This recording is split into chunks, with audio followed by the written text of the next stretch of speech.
Merci de nous préférer sur Bénin Business 24. Bienvenue au 12h45, le sommaire.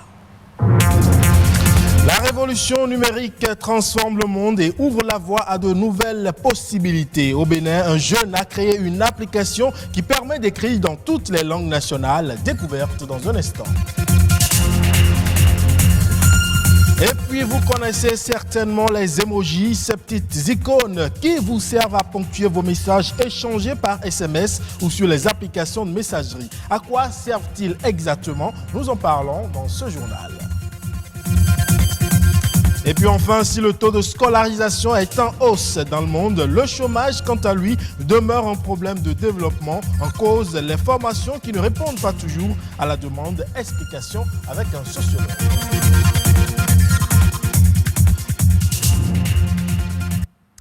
Bienvenue donc si vous nous rejoignez. La révolution numérique transforme le monde et ouvre la voie à de nouvelles possibilités. Et pour faire corps avec cette révolution technologique, un jeune béninois allie le numérique à la maîtrise des langues nationales. Il a mis au point un clavier permettant d'écrire dans toutes les langues nationales du Bénin. De sorte qu'aujourd'hui, il vous sera très aisé d'écrire Mikwabo ou Mikudo Bada sur vos clavier. Découverte de cette innovation avec Rodrigue Babagüeto. Écrire dans sa langue maternelle n'a jamais été le fort de Ruth jusqu'à il y a quelques mois. Aujourd'hui, elle y est attirée de plus en plus. Quand on parle d'alphabétisation, je me suis toujours dit, c'est pour, excusez-moi Andrif, les illettrés, les demi-lettrés. Et donc, pour moi, je me la joue la petite intello, donc je n'y touche pas. Mais là, j'ai vu que je ne m'y connaissais en rien, alors que ça, c'est ça mon patrimoine. À la base de ce déclic, ce clavier numérique permettant d'écrire dans toutes les langues nationales. Christelle fait partie des tout premiers testeurs de l'application. Ce matin, elle mène une discussion en langue fon via WhatsApp, un exercice certes pas facile, mais par la volonté, elle arrive à s'en sortir. Je pense que la première difficulté qu'il y a par rapport à l'application, c'est, on va dire, peut-être une lacune personnelle parce que je ne suis pas très alphabétisée en fond. Donc, déjà, pour pouvoir écrire avec un clavier, il faut savoir écrire les mots. Et quand vous ne savez pas écrire les mots, ça vous pose forcément problème. Mais ce n'est pas lié à l'application.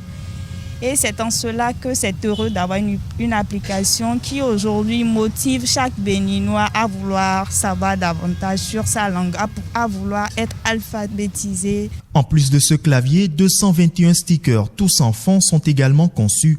Joindre l'utile à l'agréable grâce au numérique, voilà ce que fait Fabroni Yoklounon. Déjà sur Facebook, des citations en langue fongbe sont publiées sur une page qui touche près de 17 000 abonnés. Aujourd'hui, avec le clavier en langue fon, il est déjà à plus de 1000 téléchargements en à peine un mois. C'est un clavier d'abord basique parce que vous pouvez écrire en français et dans toute langue utilisant l'alphabet latin, mais là où il y a la spécificité, c'est que sous les lettres, il y a les caractères spéciaux de nos langues. Donc quand par exemple je prends le A, donc vous voyez, sur les claviers habituels de Google, vous ne verrez pas tous ces diacritiques. Il y en a, mais ce n'est pas tout. Donc nous on a inséré pour tous les alphabets nationaux. Vous prenez le E, qui est très important en fongbe, vous avez ces diacritiques. Donc par exemple, les deux lettres, là, nous on les a créées parce que c'est beaucoup utilisé dans les alphabets nationaux. Tout lentement, Fabroni fait son bonhomme de chemin avec pour dynamique de pousser à une officialisation de la langue fon comme deuxième langue parlée au Bénin. On ne peut pas écrire l'arabe avec un clavier français, c'est impossible. On ne peut pas écrire le chinois avec un clavier français, c'est impossible. L'autodétermination nous appelle à écrire le fongbe avec les lettres fon, à écrire le bariba avec les lettres bariba. Mon travail, c'est pas d'abord alphabétiser les gens, mais c'est d'apporter des contenus. Si déjà il y a des contenus, on peut formaliser la langue. Quand il y aura de données, les gens seront alphabétisés de façon simple sur Internet. Ils vont écrire, ça va corriger automatiquement comme en français. Le prochain défi reste la création d'un dictionnaire fon-français 100% au compteur de l'alphabétisation des langues nationales au Bénin. Il y croit. Et puis, une autre innovation également disponible sur nos claviers et qui vient très souvent épicer nos échanges. Ce sont les emojis. Vous les aurez certainement remarqués, ces petites icônes qui traduisent parfois nos ressentis et qui constituent même une autre façon de communiquer. C'est d'ailleurs ce que nous disent Josué Daniel Sousa et Rodrigue Babagbeto. Combien d'émojis enregistre-t-on par jour dans le monde ? En tout cas, plus de 5 milliards sont envoyés chaque jour, rien que sur le réseau social Facebook Messenger. C'est à la fin des années 1990 que les emojis sont réellement nés au Japon grâce à l'opérateur téléphonique japonais Shigeta Kakurita. Ce n'est qu'en 2012 que leur utilisation a connu un véritable essor aux 4 coins du globe. Tenez-vous bien, les revenus engendrés par l'utilisation des emojis par an vont jusqu'à 203 millions de dollars, soit environ 117 000 milliards de francs CFA. Actuellement, on en compte plus de 230 qui touchent à toutes sortes de sujets. Le concept d'emoji représente des visages exprimant un sentiment, mais aussi des animaux, des voitures, des drapeaux et bien d'autres. Une grande partie des hommes et femmes déclarent mieux arriver à s'exprimer avec les emojis qu'avec les mots. L'emoji le plus prisé à l'échelle mondiale est celui qui pleure de joie, suivi du smiley aux yeux en forme de cœur et l'emoji bisou. En raison des différences de culture, les emojis laissent une large part à l'interprétation et peuvent être compris de manière très variée. Dans les pays occidentaux, ce signe symbolise que tout se passe bien. Au Japon, par contre, ce geste sert à symboliser l'argent. Cet emoji-ci est utilisé par les Européens et les Américains pour exprimer la colère ou la rancœur. Pourtant, au Japon, il représente le triomphe.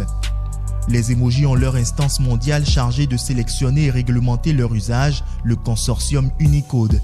Chaque année, la dite instance choisit et valide les nouveaux emojis pour étoffer la gamme proposée.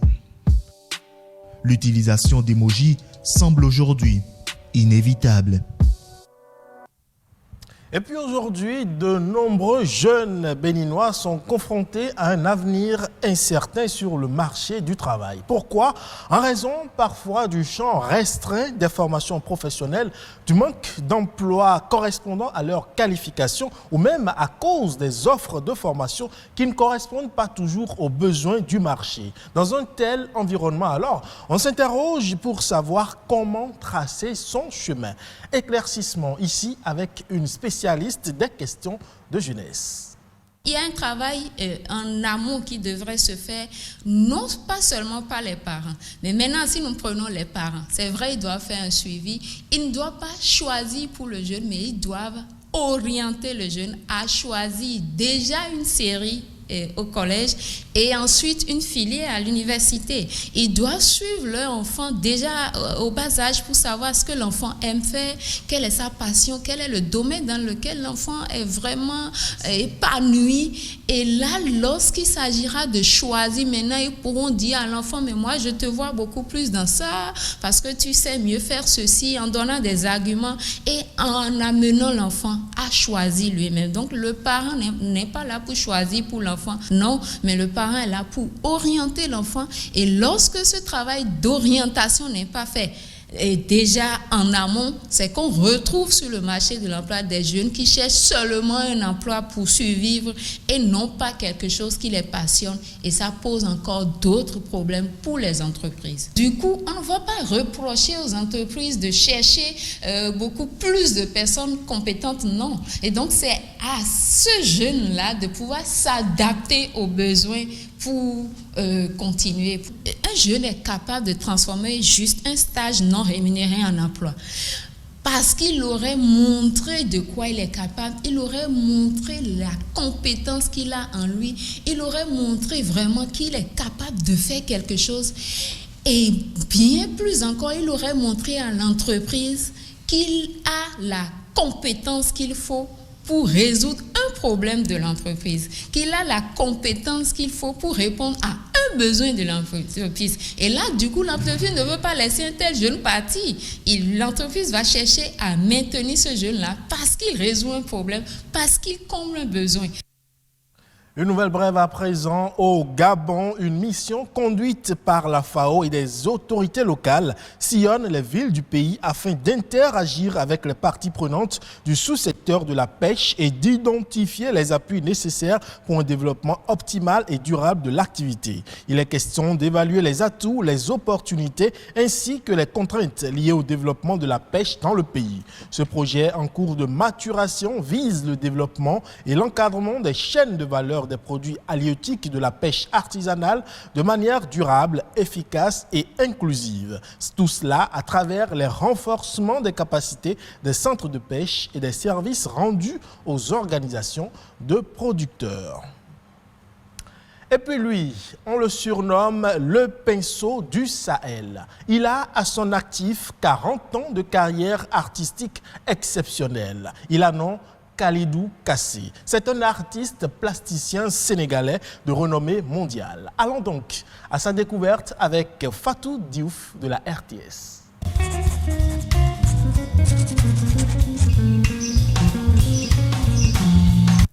Kalidou Kassé, la peinture au bout des doigts et l'art dans son esprit, d'où son surnom de pinceau du Sahel. Avec brio, l'artiste donne une âme et une vie à l'univers paisible et romantique du quotidien des sociétés africaines. Tout commence vers les années 80. Le natif de Diourbel, issu d'une famille de tisserands alpulaar, intègre les manufactures des arts décoratifs de Thiès. Depuis, c'est des centaines d'œuvres à son actif. Son art est métis, empreint d'un univers symbolique africain traversé par de multiples influences de l'histoire sénégalaise, de l'Afrique et du monde tout simplement. En collection officielle ou privée, ces magnifiques tableaux ornent les murs de maisons et d'institutions de nombreux pays.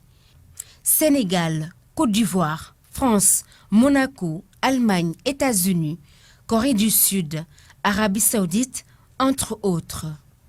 Kalidou Kassé est concepteur de trophées, le Grand Prix du Président pour les arts et les lettres, le Grand Prix de la Biennale des Arts de Dakar et bientôt les palettes d'art dédiées aux personnalités du monde artistique. Kalidou Kassé est un homme engagé. Toutes ses initiatives revêtent un caractère social. Contemporain, l'artiste aborde des thématiques d'actualité et d'espoir, l'immigration, les enfants talibés et la pauvreté. Le pinceau du Sahel s'investit également dans la transmission de son savoir-faire à la jeune génération. Il est le fondateur de l'école des arts visuels Tagat et de la galerie des ateliers du Sahel. Son itinéraire artistique est reconnu dans le monde entier. Kalidou est souvent commissaire d'exposition, président et membre du jury de festivals artistiques internationaux. Aujourd'hui, il est célébré en qualité de maître des signes picturaux. Kalidou, son nom mythique qui célèbre ses 40 ans, garde toujours l'image d'un ambassadeur des arts africains à l'international. Et c'est tout pour ce 12h45. Merci pour votre aimable attention. Cette édition, vous pouvez la retrouver sur le site de l'ORTB, www.ortb.bj. Portez-vous bien, le programme se poursuit sur BB24.